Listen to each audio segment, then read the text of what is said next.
All right, let's dive in. We all know that every single business out there is in a frantic race to digitally transform. But what if the very tools you're using to get ahead are also painting a giant target on your back? Today, we're going to talk about how to innovate without leaving the doors wide open for an attack. This is the big question, isn't it? The one every leader, every CEO, every IT manager should be asking themselves. In that rush to adopt all this new tech and grab that competitive edge, are you accidentally making your company less secure? And this really gets to the heart of the challenge in modern business. You've got the incredible promise of a huge competitive advantage on one side.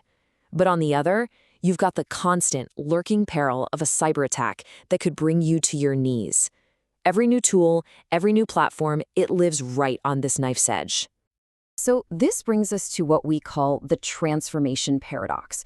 It's this really uncomfortable truth that the very thing you're doing to get stronger, innovating, can actually be an open invitation for massive risk. Yeah, it's a classic double-edged sword. The very tools you bring in to build your business up, to make it faster, smarter, more efficient, they can create all these new, invisible holes for criminals to exploit and tear it all down. Okay, so let's really zero in on that specific moment of maximum danger. We're talking about the vulnerability gap. This is the reason why the process of changing, that messy in-between phase, is one of the riskiest times for any company. And look, this isn't just some theory we're talking about. The threat is real, and it is happening on a massive scale. We are talking an average of 1,925 cyber attacks every single week. This is not a problem for tomorrow. It's happening right now. So, where are these weak spots hiding? Well, think about it. During that transition, you're often using what's called middleware. It's like the digital glue holding your old and new systems together. Well, that glue can have cracks. Your data is also constantly on the move, and it's exposed while it's in transit. And heck, even just a few minutes of downtime during an upgrade can be the open door an attacker was looking for. All right, enough about the problem. How do we start to solve it? It's time to talk about building your digital fortress. So let's look at 3 really powerful strategies for your external defenses. Think of these as the giant stone walls of your castle. So the very first pillar of your fortress is something called zero trust architecture. And honestly, the name says it all. In this model, nobody gets a free pass. Every single request to access your network, doesn't matter if it's from halfway across the world or from an employee's laptop down the hall, is treated like a potential threat until it proves otherwise. This idea, it just completely flips the old way of thinking about security on its head. The philosophy is so simple but so powerful. Trust no one, verify everything. We're moving away from the old idea of trust but verify to a much, much safer motto. Never trust, always verify. And if you need a really good reason why this matters, well, here it is. Over $4 million. That is the average cost of a single data breach. When you see a number like that, you realize that this verify-first approach isn't just a good idea, it's an absolute financial necessity. Now, for our second defense strategy, let's talk about blockchain. And hold on, before your mind goes to cryptocurrency, let's just focus on the security side of it. At its core, a blockchain is a shared digital logbook that is, and this is the important part, unchangeable. Once something is written down, it cannot be messed with or deleted by anyone.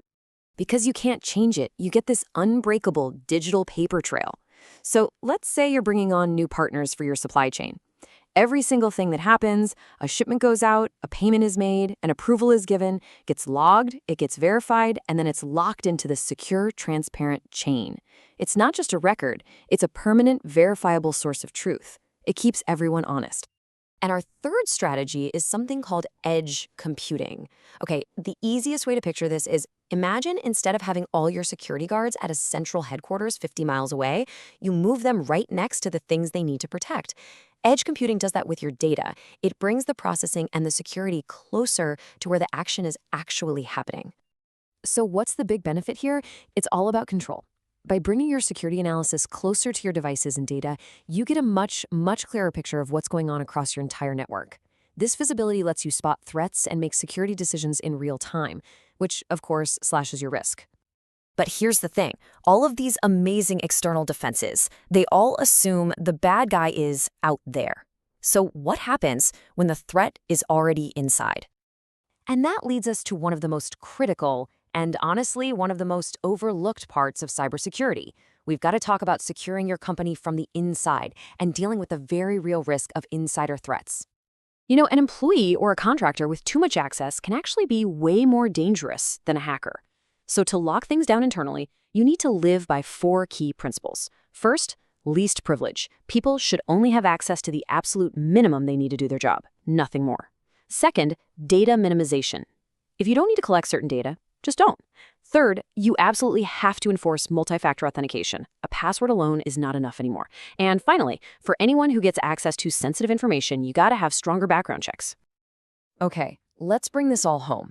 The tools, the architecture, that's all just one part of the puzzle. To be truly secure, you need a proactive defense plan.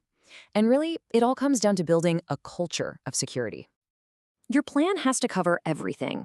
It can't just be about preventing attacks.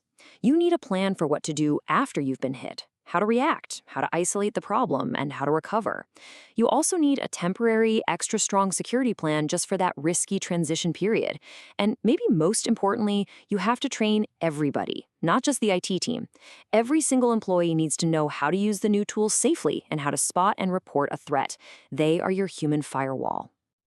And at the end of the day, this is the single most important thing to remember.